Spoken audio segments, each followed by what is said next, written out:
आज म हजुरहरूलाई कोइरालाको अचारको रेसिपी बनाउने तरिका सिकाउँदैछु। सुरुमा लिनुहोस्, यो कोइरालो हो, कोइरालोको फुल। त्यसपछि यसलाई मजासँग उसिन्नलाई बसालिदिनुहोस्। कोइरालाको फुल मजाले उसिनिनुपर्छ अचारको लागि रेडी हुनलाई। त्यसपछि लिनु होला आलु। आलुलाई बोइल गरेर निकाल्नुहोस्।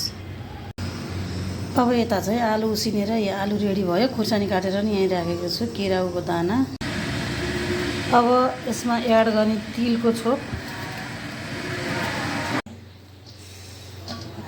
अब यसमा मैले यहाँ कोइराला एड गर्छु। एकदम तातो भएर मैले चाहिँ यहाँ मोल्न सकिरहेको छैन। यसमा चाहिँ अब मैले यहाँ बेसार र तेल झानेर राखिसकेँ।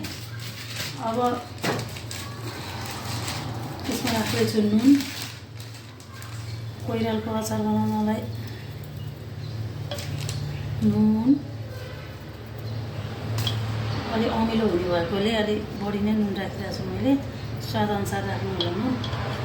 अनि त्यसपछि गएर यो कागती निचरेको अमिलो हाल्नु होला। यसरी सुक्खा अमिलो हाल्दा पनि हुन्छ। खुर्सानी काटेर राखेँ, नुन हालेँ। अब थोरै खुर्सानीको धुलो, मैले हरियो खुर्सानी पनि काटेर हालेको छु, त्यही भएर थोरै राख्दैछु। यसरी मजाले मोल्ने यसलाई। कोइरालाको अचार बनेर रेडी भयो। अब खाना खाने बेला भयो।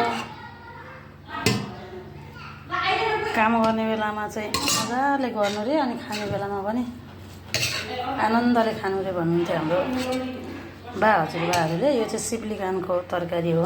मेरोमा आज